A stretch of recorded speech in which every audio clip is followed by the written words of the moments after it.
Bonsoir Claire. Bonsoir. Alors d'abord, ça fait des années qu'on en parle de la relocalisation. Ça ne date pas de la crise du virus. Est-ce que c'est déjà une réalité? Est-ce que ça existe? Est-ce que ça a existé ces dernières années? Eh bien, si on regarde le seul bilan chiffré qui existe, et ça date déjà un peu, entre 2005 et 2013, ça représente 107 retours d'activité dans l'Hexagone.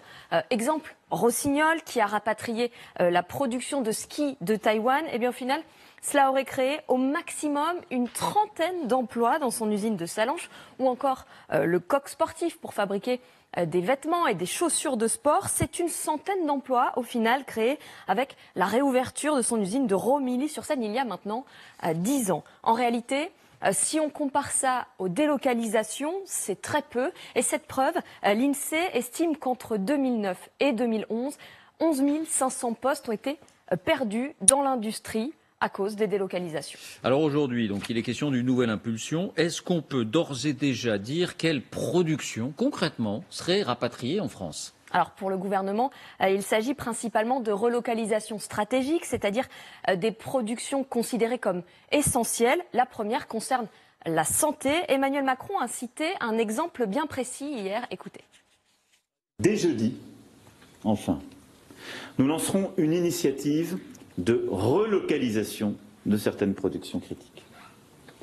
Tout le monde a vu durant cette crise que des médicaments qui paraissaient usuels n'étaient plus produits en France et en Europe.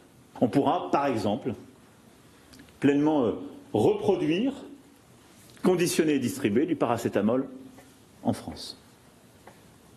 Il nous faut retrouver la capacité à faire cela. Alors, deux usines fabriquent du paracétamol en France, Sanofi et UPSA. Sanofi, c'est le Doliprane dans son usine de Lisieux qui compte 250 salariés. Et UPSA, elle fabrique de l'Efferalgan et du Dafalgan dans son grand pôle à Agen qui compte 1300 salariés. Mais en fait, il ne s'agit que de l'assemblage final parce que si on regarde de plus près le principe actif, la matière première du médicament n'est plus fabriquée en France depuis 12 ans. De fait, il est même impossible d'en trouver en Europe. 80% vient d'Asie et principalement de Chine et d'Inde.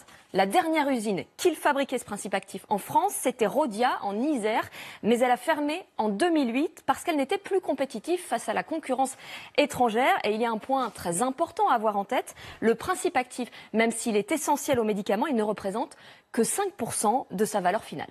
C'est très important de prendre des exemples concrets parce que là, on mesure l'étendue du chantier. Est-ce qu'il y a un autre exemple d'usine de fabrication qui devrait revenir en France? Ah oui, alors dans un registre différent, parce que là, c'est plus une question économique et sociale qu'une question stratégique. Il y a l'automobile. Écoutez le ministre de l'économie.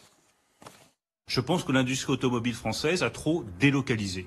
Elle doit pouvoir relocaliser certaines productions. Si on veut garder des sites en France, il faut que nous soyons compétitifs par rapport à d'autres lieux de production partout ailleurs à travers la planète. Et c'est l'équilibre entre orientation qui doit nous permettre d'avoir une industrie automobile plus forte à la sortie de la crise. Alors prenons l'exemple de la Peugeot 208. Force ouvrière réclame qu'elle soit fabriquée en France. La première version de ce véhicule petit modèle était fabriquée effectivement en France, à Poissy, dans les Yvelines. Mais la nouvelle version de cette voiture est fabriquée en Slovaquie et au Maroc depuis l'année dernière, notamment dans cette usine de Trnava en Slovaquie. Et le problème, alors serait-il possible de relocaliser? Dans l'absolu, oui, mais vous l'imaginez bien, le coût du travail n'est pas le même en France et en Slovaquie. Alors le surcoût serait de 1 000 à 1 500 euros en plus. Autrement dit, avec une voiture à 16 000 euros, eh bien elle passerait à 17 000, voire 17 500 euros. Merci Claire. C'est très bien qu'on sait concret.